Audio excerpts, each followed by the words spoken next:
Bonjour à vous tous. Nous voilà de nouveau avec le thème connu déjà, Homme, connais-toi toi-même.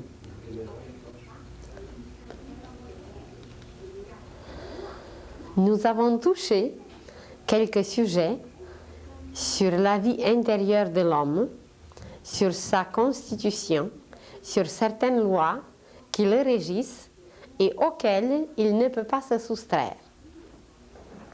Nous avons dit aussi que notre vrai noyau, notre esprit, il est envoyé à l'école de la matière où il devient conscient de ses propres capacités, de ses possibilités et de son potentiel. Et tout ce processus d'éveiller cette conscience à travers la matière. Pourquoi à travers la matière? Car c'est seulement dans la matière qu'on peut expérimenter. On peut apprendre ailleurs, mais pour expérimenter, il faut absolument passer par la matière.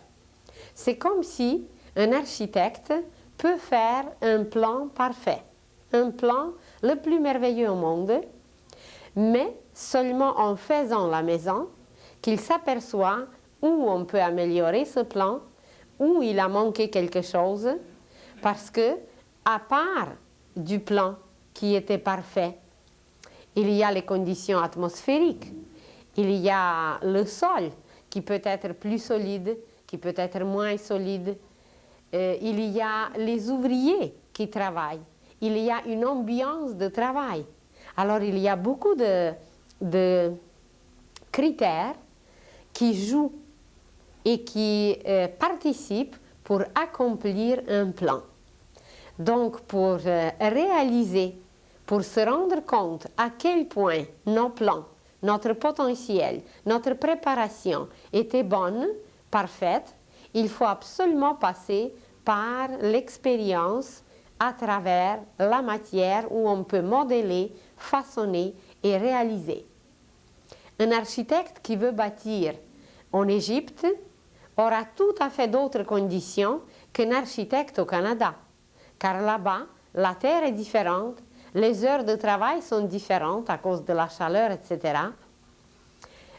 Toute l'ambiance est complètement différente, les matériaux sont différents, alors tandis qu'ici, ça va être complètement autre chose. Et le même plan, qui était parfait au début, va se réaliser de façon complètement différente.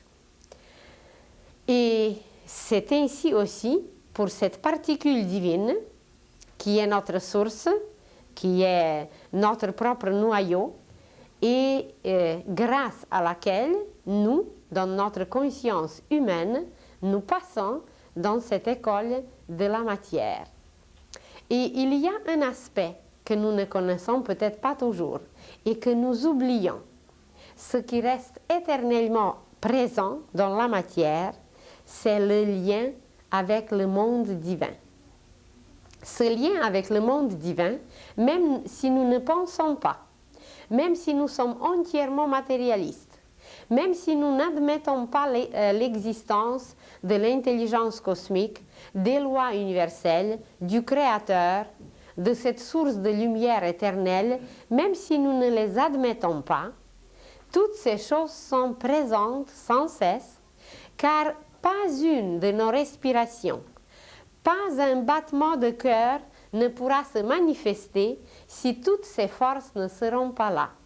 Un matérialiste qui va passer toute une vie dans un laboratoire ou quelque part dans la nature en analysant la matière, c'est un ouvrier merveilleux. Seulement, il a oublié d'où il se nourrit, d'où il est alimenté, et cette source continue à couler, continue à le nourrir, même s'il ne pense pas, même s'il n'admet pas, même s'il ne connaît pas. Mais depuis que l'humanité existe, il y a des écoles, il y a des organisations, il y a des associations, il y a des groupements qui s'occupent seulement de tenir compte chez l'homme, de le rendre conscient que ce lien entre lui et entre la source première, ce que nous nommons aujourd'hui Dieu, ou une source cosmique qui nous nourrit sans cesse, que ce lien est présent. Vous le savez qu'il existe la science. La science, c'est une branche de la vie qui nous permet de tout analyser, qui nous permet de tout examiner, explorer. Et évidemment, de cette science, il faut toujours retirer la bonne synthèse. Et seulement quand la synthèse est retirée, nous avons compris quelque chose dans cette science. Mais ce qu'on ne connaît pas, c'est que la synthèse en nous est possible à la force de l'esprit. L'analyse, c'est la matière, et la synthèse, c'est l'esprit. Nous ne serons jamais capables de comprendre quoi que ce soit si la puissance de la synthèse de l'esprit ne serait pas en nous. Donc, il y a un lien en nous, un lien constant avec cette source divine qui nous permet de percevoir la matière, de saisir tout ce que nous analysons, tout ce que nous explorons. Même si nous ne sommes pas conscients, nous l'avons, nous la possédons, cette force. C'est un peu semblable à la respiration. On peut passer toute une vie et ne jamais s'arrêter, ne jamais penser à la respiration, que sans cette respiration, nous ne pouvons rien. Nous ne pouvons rien faire, nous ne pouvons pas faire quelques pas si nous n'avons pas cette source qui nous provient de l'air. Et même un jour, on va analyser le mot atmosphère. C'est une sphère d'atma. Atma, ça veut dire l'âme. Alors imaginez qu'en respirant seulement, nous inspirons des particules de l'âme universelle. Et c'est un peu à cause de cette âme universelle que la respiration est si indispensable et que sans nourriture solide, nous pouvons rester des jours et même des semaines, mais sans l'air, sans air, nous ne pouvons même pas rester quelques minutes. Même sans l'eau, nous pouvons rester un peu plus que sans air. Mais sans air, c'est vraiment à peine quelques minutes. Et il s'agit de l'âme universelle. Et nous nous sommes déjà dit que l'âme, c'est une extension de l'esprit, que dans l'âme, les vibrations de l'esprit sont déjà un peu rabaissées, un peu au ralenti. Et à travers quoi s'exprime l'esprit? Si à travers la respiration, à travers l'atmosphère, s'exprime l'âme. L'esprit s'exprime à travers la chaleur. Notre corps, s'il n'avait pas de chaleur, eh bien, il ne se tiendrait pas une seconde en vie si nous n'avons pas la chaleur. Vous allez dire, oui, bien, pendant la guerre, on n'avait pas du bois, on n'avait rien pour se chauffer et on restait dans le froid et on n'avait pas de chaleur.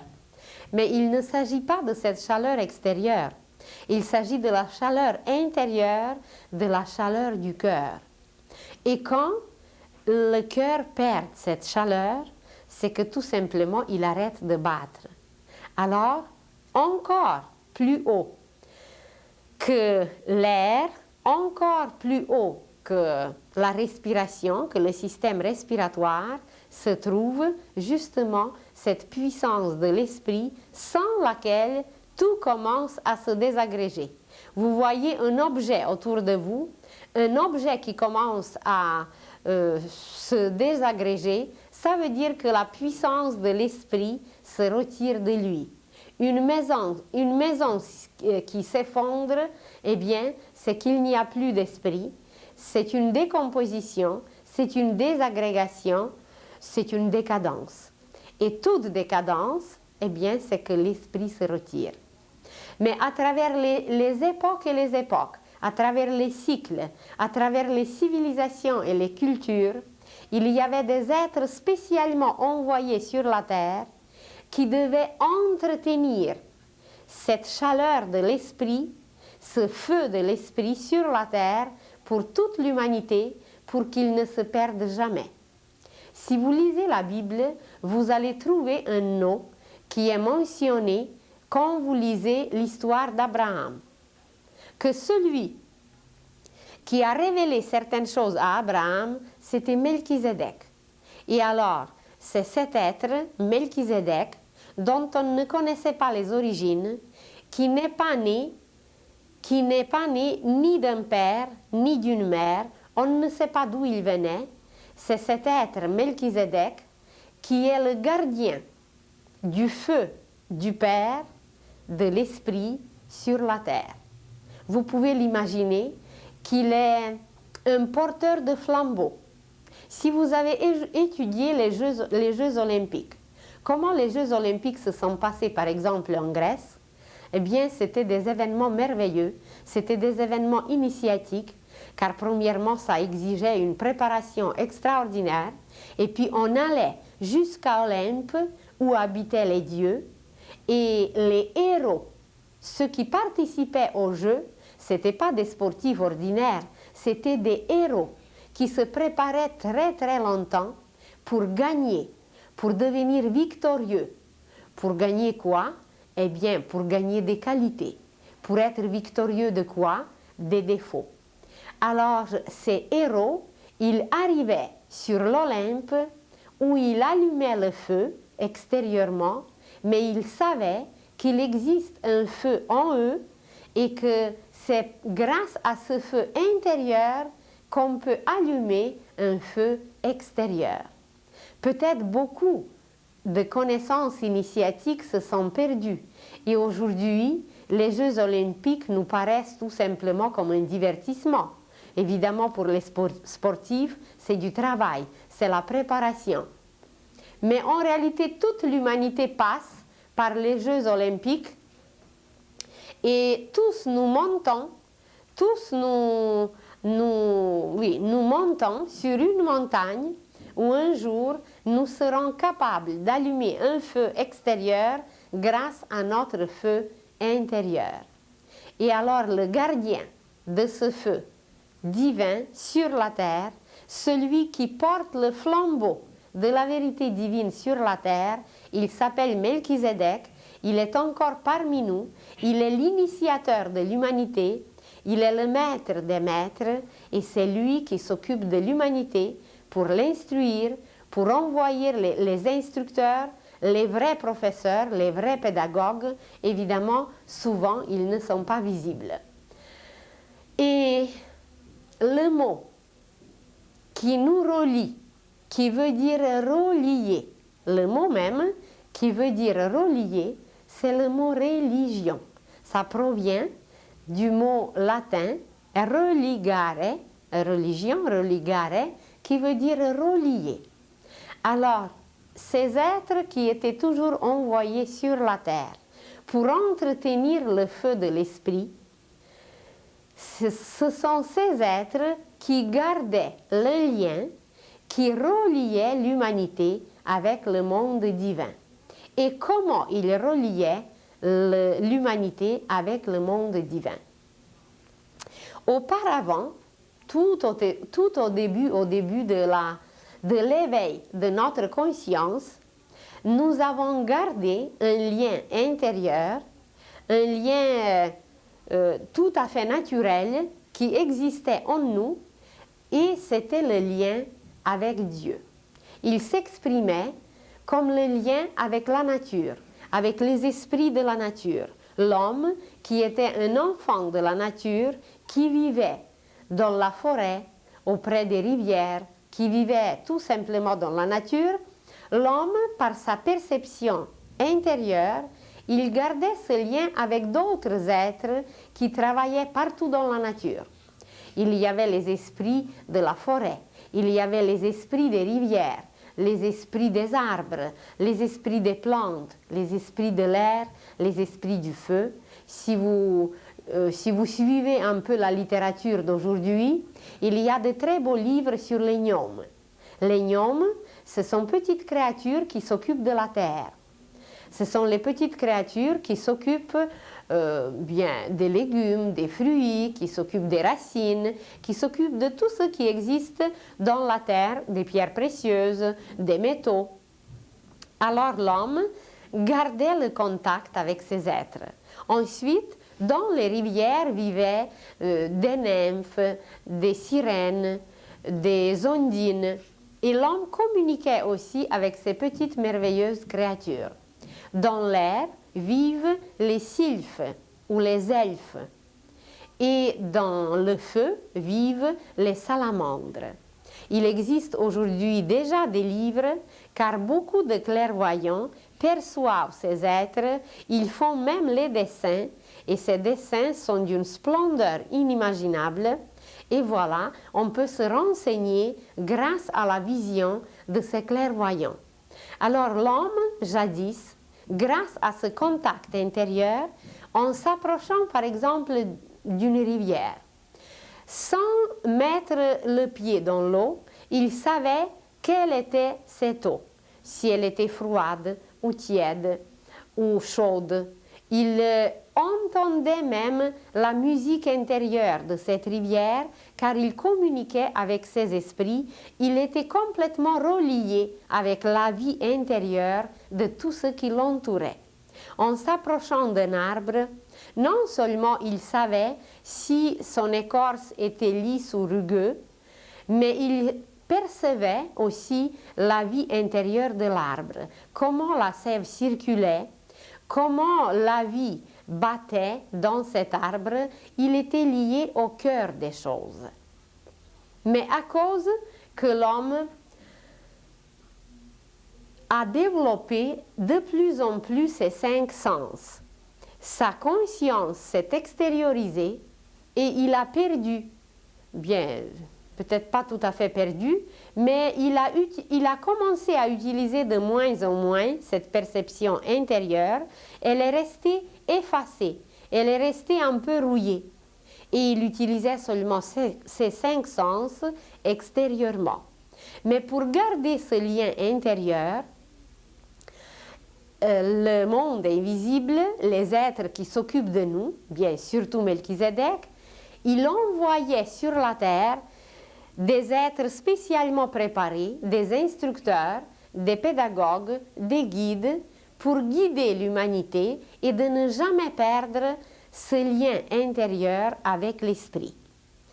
Et l'esprit, quand il descend dans la matière, il travaille d'après une loi qui s'appelle la loi d'adaptation.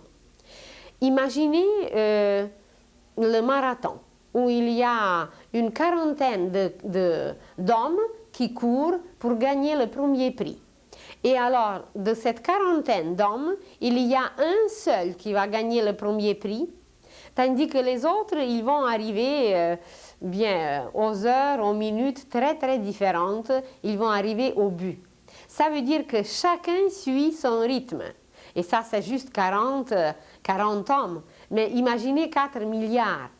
Dans ces 4 milliards, il y a des paliers et des paliers et des catégories d'êtres dont le rythme est complètement différent. Il y a certains qui sont toujours à l'avance. Il y a certains qui absorbent toutes les matières, qui transforment tout, qui s'adaptent à tout et qui sont excellents en tout. D'ailleurs, pour 4 milliards, c'est plus difficile d'imaginer. Mais vous prenez une classe dans une école ordinaire. Dans une classe, vous avez une trentaine d'enfants.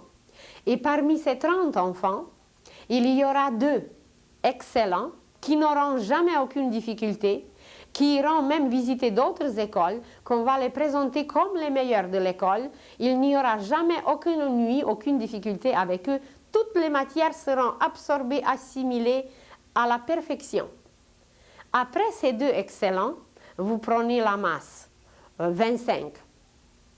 25, eh bien, c'est comme ça, comme tout le monde. Il traîne des fois il accélère un peu, mais c'est une masse qui se meut assez d'un rythme assez au ralenti. C'est pas excellent, ce n'est jamais excellent, mais c'est pas si pire quand même. Et à part de ces 25, vous allez avoir 3 autres qui vont répéter la classe et qui vont peut-être répéter encore une fois la classe et encore une fois la classe. C'est qu'ils n'absorbent pas, ils n'assimilent pas des matières car leur adaptation est au ralenti, ils ont la difficulté à s'adapter, etc. Alors, c'est pareil dans une usine, c'est pareil dans un pays. Imaginez qu'on déménage 9000 de Chinois ici, chez nous, comme c'est arrivé il y a quelques années. Et croyez-vous que tous se sont adaptés de la même façon ou d'un même rythme? Sûrement pas. J'ai connu une femme égyptienne qui vit déjà au Canada depuis 20 ans. Et depuis 20 ans, elle ne s'est pas adaptée à ce pays. Elle a toujours froid, évidemment. Et puis elle se plaint toujours. Elle n'est jamais contente et elle rêve toujours de son pays. Mais heureusement ou malheureusement, elle ne peut pas y retourner. Alors elle est obligée quand même de s'adapter.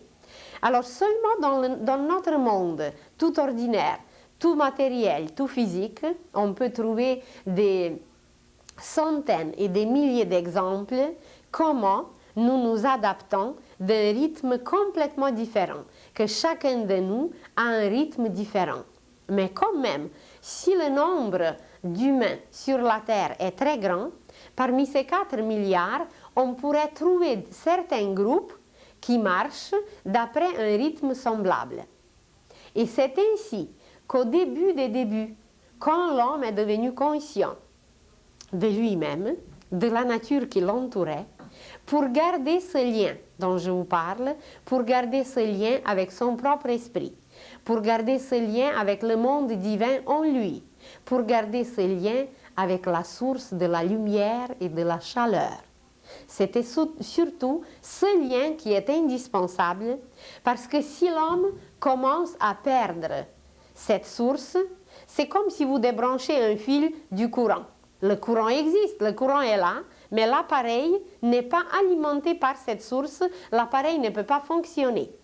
Et à la fin de chaque époque que la Terre termine, à la fin de chaque cycle, à la fin de chaque signe du zodiaque, à la fin d'un monde, c'est ça qui arrive, c'est que l'humanité qui se penche, qui se verse, qui s'engage dans une certaine direction, dans certaines études, par exemple présentement c'est dans la matière, l'humanité se débranche de plus en plus de cette puissance de l'esprit.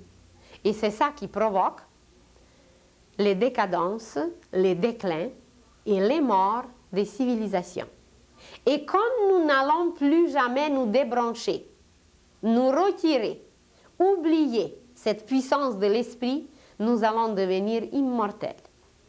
Et c'est vers cette immortalité que nous nous dirigeons, car il existe déjà les êtres sur la terre qui sont immortels. Ça veut dire qui sont toujours branchés et qui marchent toujours et qui sont toujours liés à la source, qui sont toujours alimentés et rien ne leur manque jamais. Alors c'est tout simplement qu'ils possèdent en eux-mêmes un lien intérieur que nous appelons la religion. La religion, eh bien, ce n'est rien d'autre qu'un lien relié, religare veut dire relié. Ils possèdent ce lien, ils sont reliés à la puissance de l'esprit.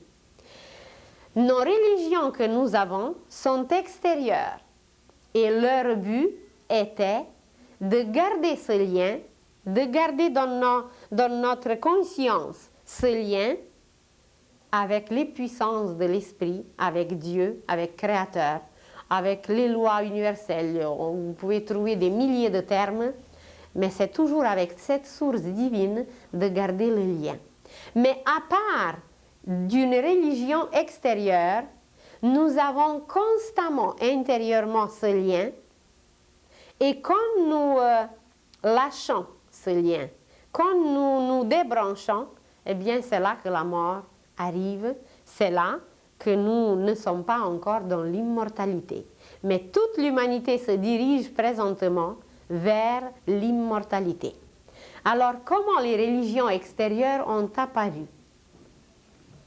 Imaginez l'humanité qui évolue qui passe à travers cette école de la matière, imaginez que le chemin qu'elle doit passer, ça forme une spirale autour d'une montagne. Et autour de cette montagne, l'humanité marche. Le chemin est très peu ascendant, ça va très bien, ça ne demande pas de grands efforts, et que voilà, les humains montent, montent, montent. Mais à cause de la loi d'adaptation, c'est une loi d'après laquelle l'esprit de certains s'adapte mieux à la matière et l'esprit d'autres s'adapte plus lentement à la matière. Alors imaginez que dans cette excursion extraordinaire que nous faisons à travers la matière, il y a une partie de l'humanité qui est rendue déjà l'autre côté de la montagne, tandis qu'une autre partie reste encore un peu plus bas dans cette spirale ascendante. Et à cause des conditions différentes, pour ceux qui sont de l'autre côté de la montagne, ils voient complètement un autre paysage. Ils sont peut-être dans l'ombre, parce que le soleil, il est de ce côté, et que voilà, cette partie de l'humanité qui se trouve de l'autre côté, elle est plus éclairée, elle est plus au chaud, elle est dans meilleures conditions. Mais comme pour cette partie qui est éclairée, également pour l'autre partie qui est dans l'ombre présentement ou dans la nuit ou qui voit d'autres choses, il fallait toujours un guide. L'humanité est encore à son état enfantin. L'état de conscience de l'homme n'a pas atteint encore un état universel. Nous ne sommes pas encore les citoyens de l'univers.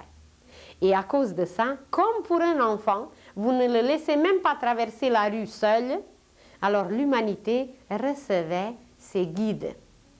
Et quand l'homme a perdu cette perception de l'esprit de la nature, des esprits de la nature, quand il a perdu ses liens avec l'intérieur de tout, c'est là qu'il a commencé à recevoir les guides visibles comme des professeurs. Comme un enfant qui entre à l'école, auparavant, il avait ses parents. Et l'humanité avait ses parents divins, c'était le Père Céleste et la Mère Divine, qui nous guidaient comme ça, on avait confiance et on était complètement liés.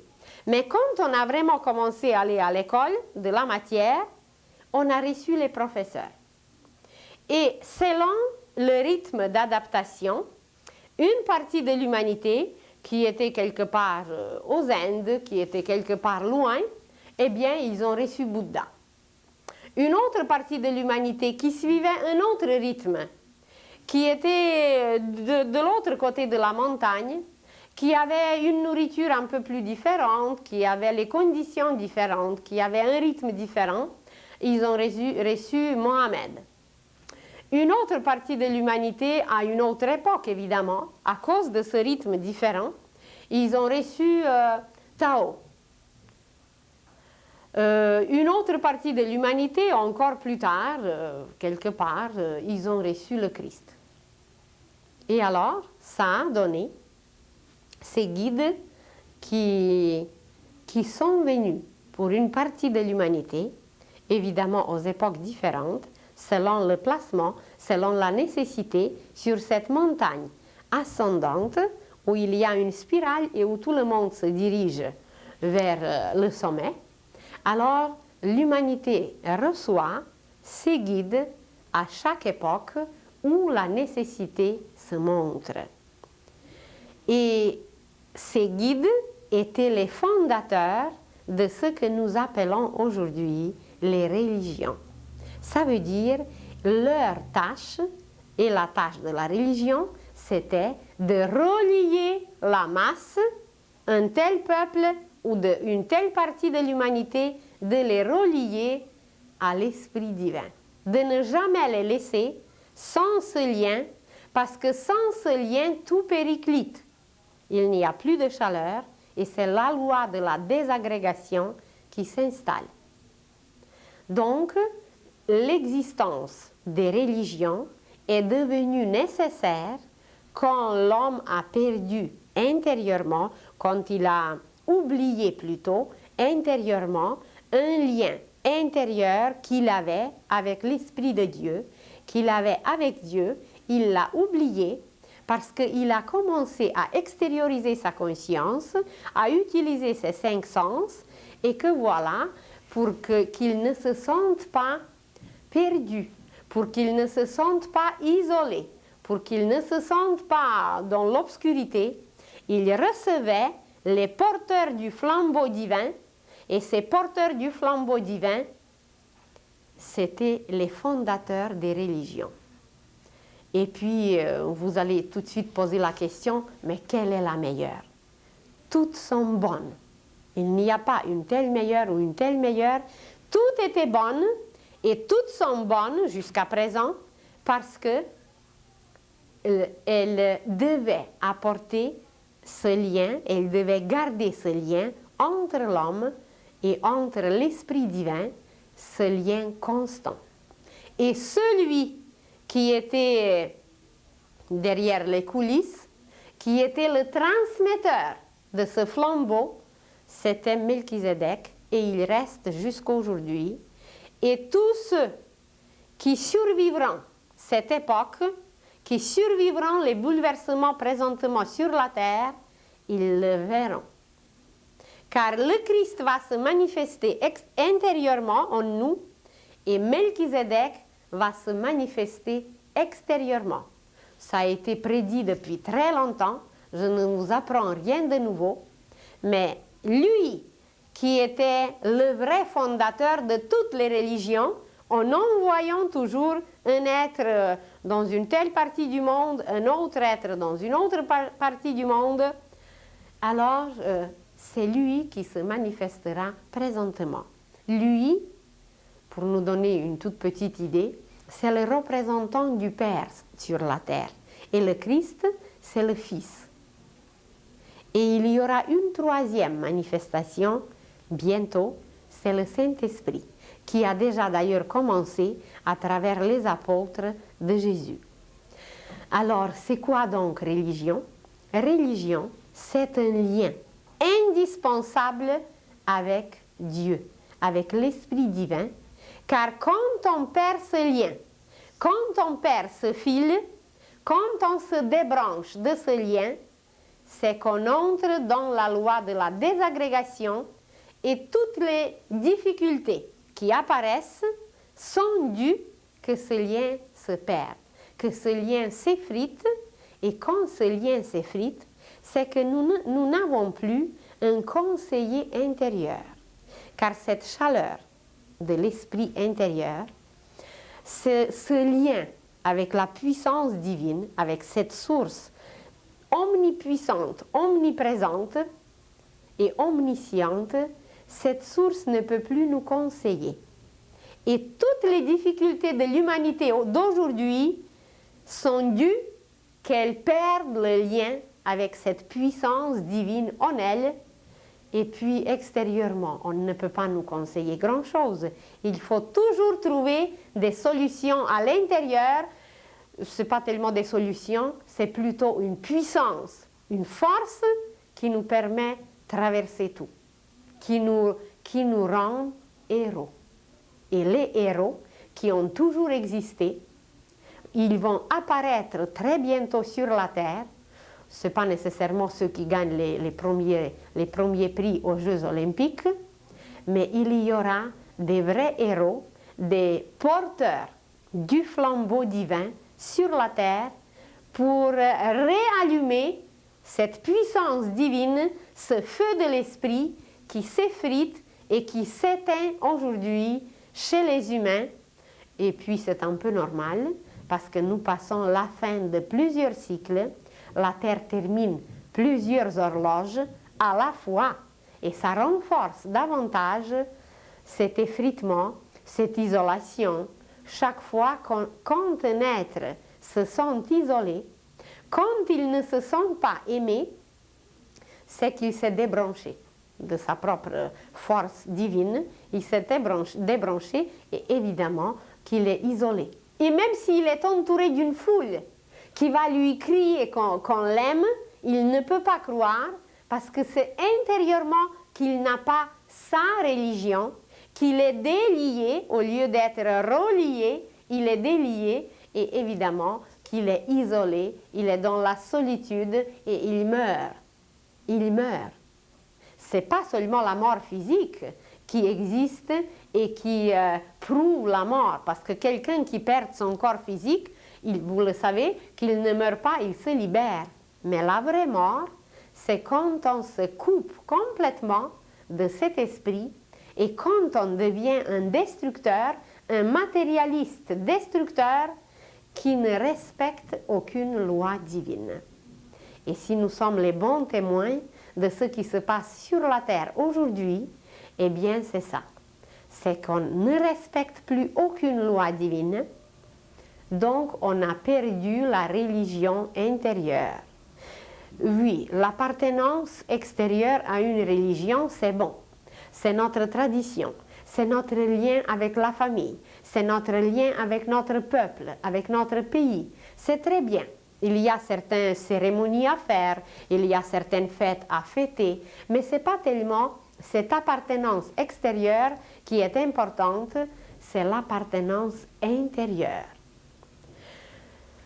Alors, où nous nous trouvons aujourd'hui, c'est que nous devons devenir conscients de ce lien intérieur qui est indispensable et que sans ce lien, on ne peut même pas prendre une seule respiration.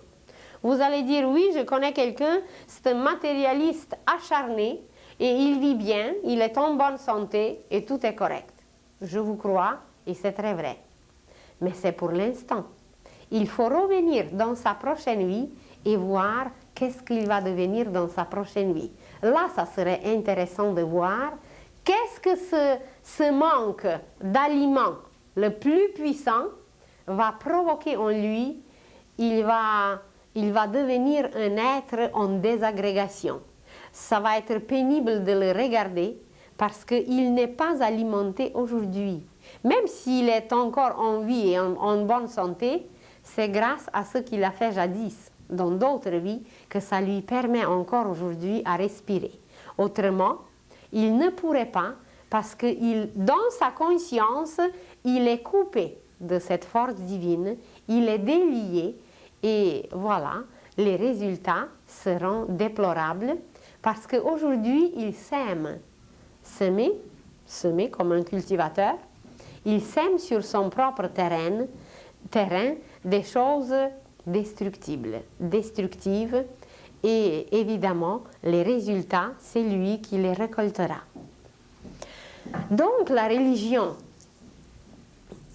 telle que nous la connaissons, c'est un lien qu'on a créé pour nous, mais un lien extérieur. Et comme c'est un lien extérieur, c'est pour ça que chaque religion porte encore son nom et qu'il y a les religions différentes. Il y a les bouddhistes, il y a les hindouistes, il y a les taoïstes, il y a les chrétiens, il y a les mohammedans, il y a les hébreux, il y a beaucoup d'autres qu'on ne connaît pas parce que c'est extérieur.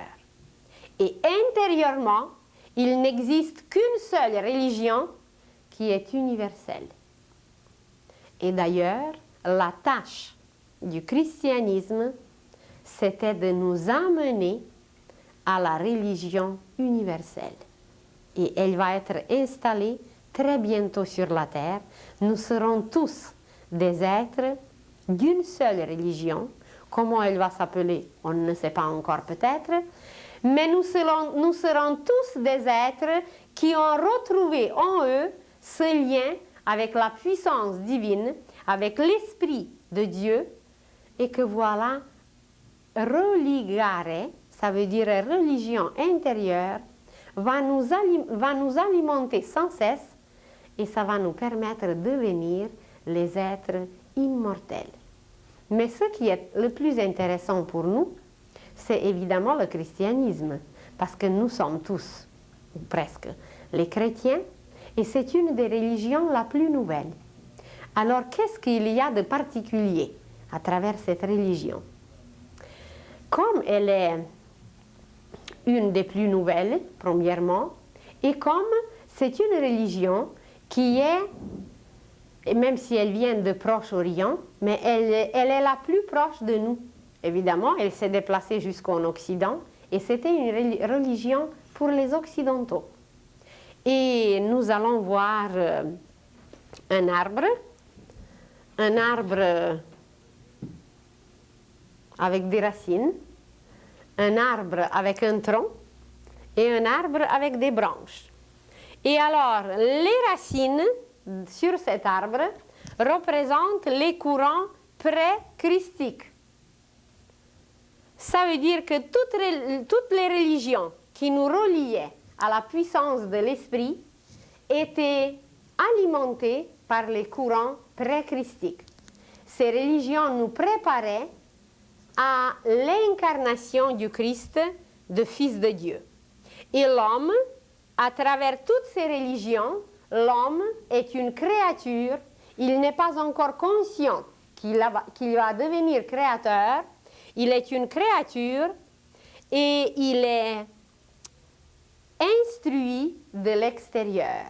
Et tout est entretenu de l'extérieur. Et quand cette période des courants pré-christiques passe, nous avons passé tous, à travers toutes les religions du monde, tout le monde a passé par ces racines. Quand on a traversé toutes ces périodes, on entre dans l'époque suivante qui est celle du tronc. Ce n'est plus les racines, c'est un seul tronc et ce tronc représente les forces christiques que le Christ a amenées dans le monde et c'est l'incarnation du Fils divin. Et nous tous, nous nous trouvons aujourd'hui dans le tronc. Ça veut dire on monte comme la sève qui monte pour arriver à quelque chose d'autre qu'on va voir tout à l'heure. Et il ne faut pas croire que c'est seulement les chrétiens qui se trouvent symboliquement aujourd'hui dans ce tronc.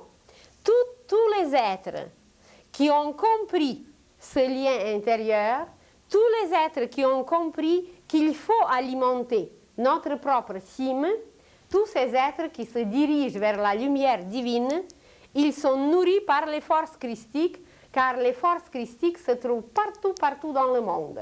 Ce n'est pas seulement le monde occidental qui est nourri de ces forces. Toutes les religions qui existent sont nourries par le Fils de Dieu et beaucoup d'êtres se trouvent symboliquement encore dans ce passage qui s'appelle le tunnel ou le tronc où nous sommes alimentés par les forces christiques. Et quand nous allons terminer ce passage, quand la préparation de notre conscience va finir, quand nous serons prêts à accueillir intérieurement le Christ, et vous allez demander, mais quelle est la condition indispensable pour l'accueillir? C'est la pureté. Jésus nous a demandé, ayez le cœur pur. Il ne nous a pas demandé de faire des miracles ni des prodiges au niveau mental. Il nous a demandé, ayez le cœur pur. Parce que là où il y a la pureté, la sève circule. S'il y a les impuretés, la sève ne peut pas circuler. Et si nous ne sommes pas aujourd'hui alimentés par l'Esprit divin, c'est qu'il y a en nous trop d'impuretés. Alors la première condition pour accueillir les puissances christiques en nous, de faire naître le Christ en nous, de préparer sa deuxième venue, eh bien c'est la pureté. Et quand cette condition va être accomplie, l'homme va être influencé par les courants post-christiques. Les courants post-christiques, c'est justement cette religion universelle, cette religion où nous tous, nous allons devenir les Christ ou les fils de Dieu. Et dans ce cas, nous allons devenir les créateurs.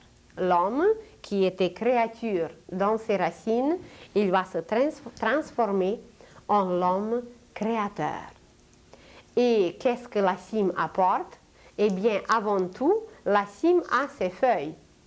Les feuilles changent avec chaque automne.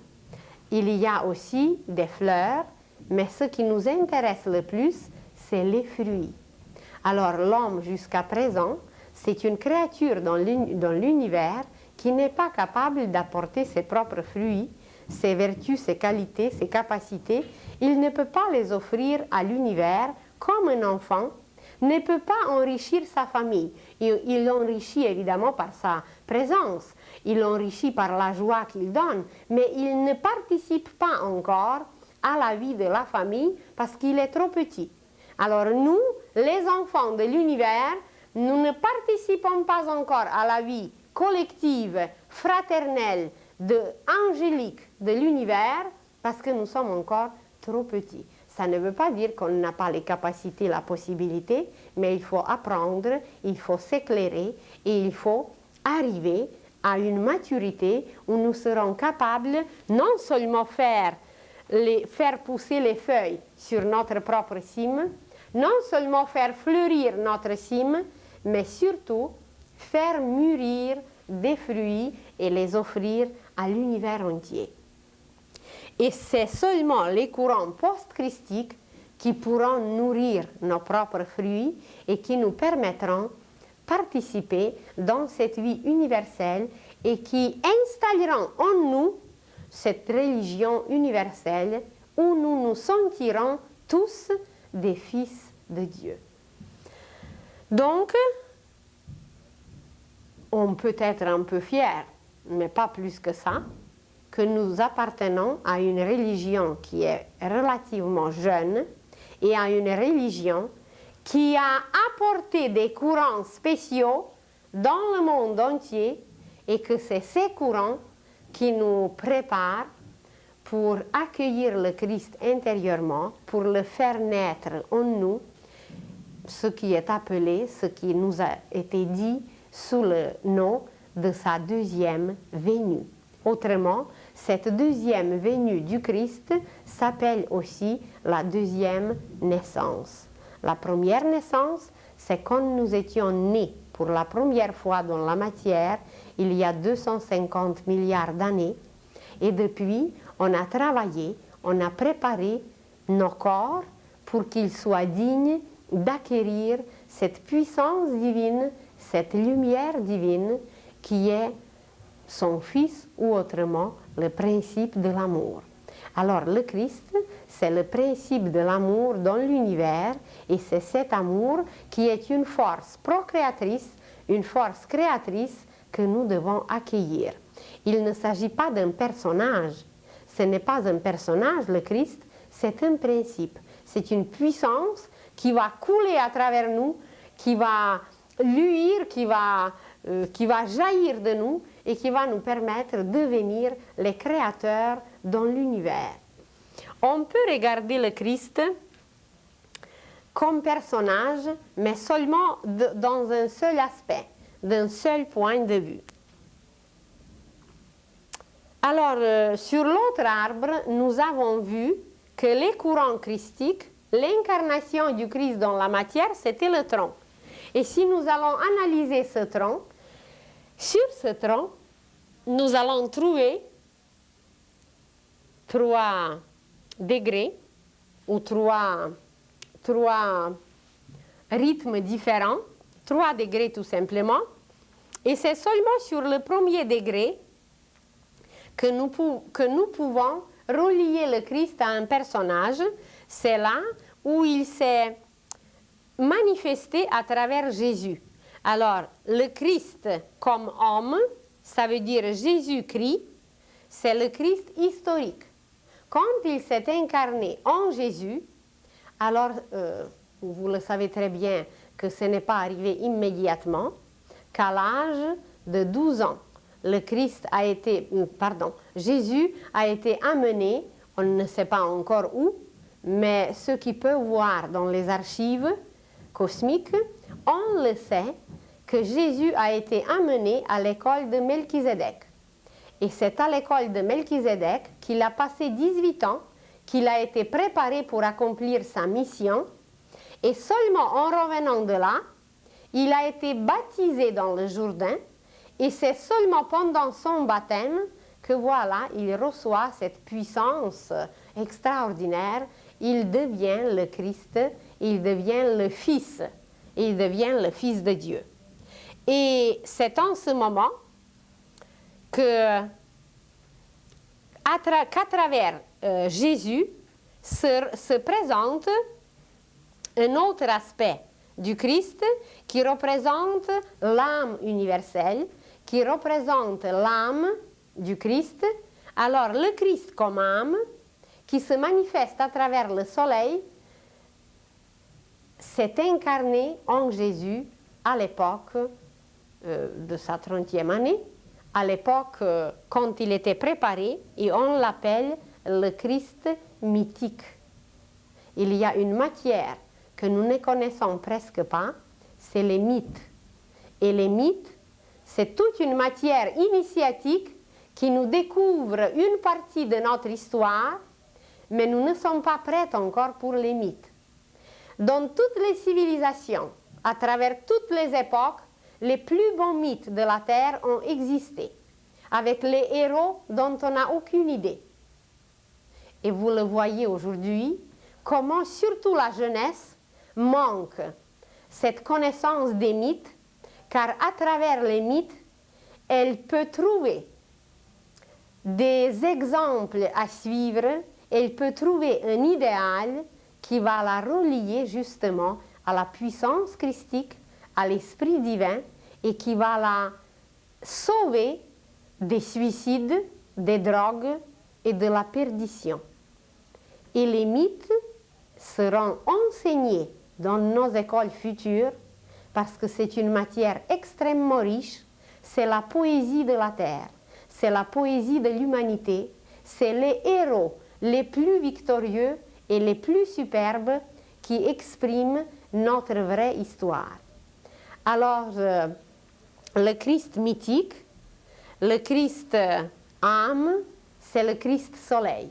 Et tous les héros solaires qui sont présentés à travers les mythes représentent cette partie du Christ, cette âme universelle. Alors vous vous rendez compte qu'aujourd'hui, une religion qui peut considérer les mythes comme quelque chose de honteux, qu'on va apprendre bientôt, que c'est justement à travers les images mythiques que nous allons nous rapprocher, que nous allons connaître un côté du Christ, une splendeur et une poésie dont on n'a aucune idée. Et les héros solaires, il y a de très beaux livres dernièrement, toute une série de beaux livres sur les contes, les légendes et les mythes qui sont édités. Je ne me rappelle pas exactement de l'éditeur, mais ce sont des livres assez grands comme format. Et il y a justement un livre qui traite les légendes du soleil et de la lune. Et tous les héros solaires sont rattachés au Christ. Et ces héros solaires vivent en nous, car nous aussi, nous allons devenir des héros solaires, car sans devenir un héros solaire, on ne peut pas faire naître le Christ intérieurement, on ne peut pas arriver à sa deuxième venue. Et qu'est-ce que fait le héros solaire? C'est justement ça qu'on ne sait pas. Le héros solaire est le vainqueur du dragon. Et qui est ce héros solaire? Eh bien, c'est l'archange Saint-Michel qui écrase le dragon. Et nous sommes arrivés présentement à la fin de cette époque de la Terre où l'archange Michel sera reconnu comme le vainqueur du dragon, car c'est lui qui viendra, avec Melchizedek évidemment, mais c'est l'archange Michel qui viendra nous aider, d'abord écraser le dragon, deuxièmement, qui va nous faire connaître cette âme christique qui s'exprime à travers l'univers entier comme la lumière du soleil. Parce que nous ne savons pas que présentement, le Christ demeure sur le soleil. Le soleil a aussi son cœur, et dans ce cœur, au cœur du soleil, le Christ habite. Et imaginez que son manteau, sa cape, c'est le ciel bleu. Et que son aura, ses radiations, c'est les rayons du soleil. Alors, ça va être tellement simple que même la science va le découvrir. Ils vont nous montrer les films, ils vont nous montrer les couleurs, ils vont nous tout montrer quand ces faits les plus extraordinaires, les plus mythiques, les plus beaux seront découverts même par la science. D'ici là, pour ceux qui ne croient pas évidemment, il faut attendre. Mais ça ne va pas tarder, vous allez voir que toute l'humanité qui survivra sera au courant de toute cette science prodigieuse qui nous attend et qui est préparée pour nous. Alors le deuxième côté du Christ, c'est le Christ âme universelle, c'est le Christ soleil. Et on ne connaît pas du tout qu'est-ce que ça veut dire Golgotha. Quand le Christ a passé par Golgotha, quand il est arrivé là, et quand il a passé par toutes ces souffrances, et pourquoi il fallait qu'il passe par ça? Si lui, il est un fils déjà parfait, pourquoi il fallait qu'il passe? Eh bien, c'est tout simplement parce que l'âme habite dans le sang. On en a déjà parlé, que l'âme se présente dans le sang comme un fluide blanc. Et il fallait que son âme, jusqu'à la matière la plus solide, pénètre la terre. Et quand le sang de Jésus-Christ a coulé, c'est l'âme du Christ qui a pénétré la terre. Vous allez dire, est-ce qu'on n'a pas pu trouver un moyen moins drastique? Eh bien non, parce qu'il y a un processus initiatique, un processus sacré qui se passe quand le sang coule. Quand le sang coule, il y a des particules de l'âme qui s'enfuient. Il y a des particules de l'âme qui pénètrent le sol. Si quelqu'un meurt en perdant le sang, c'est tout à fait une autre mort si on compare avec une mort ordinaire, si on compare avec une mort tout simple. Alors, il fallait que le Christ donne son âme à la terre pour que son âme pénètre la terre, et ça s'est passé à travers tous ces événements que Jésus-Christ a vécu. Et c'est son âme qui a pénétré la terre. Et il y a encore un autre aspect de Christ que nous ne connaissons pas du tout et dont nous n'avons aucune idée, c'est le Christ Esprit, c'est le Christ Dieu, c'est le Christ principe, c'est le Christ créateur qui crée des univers.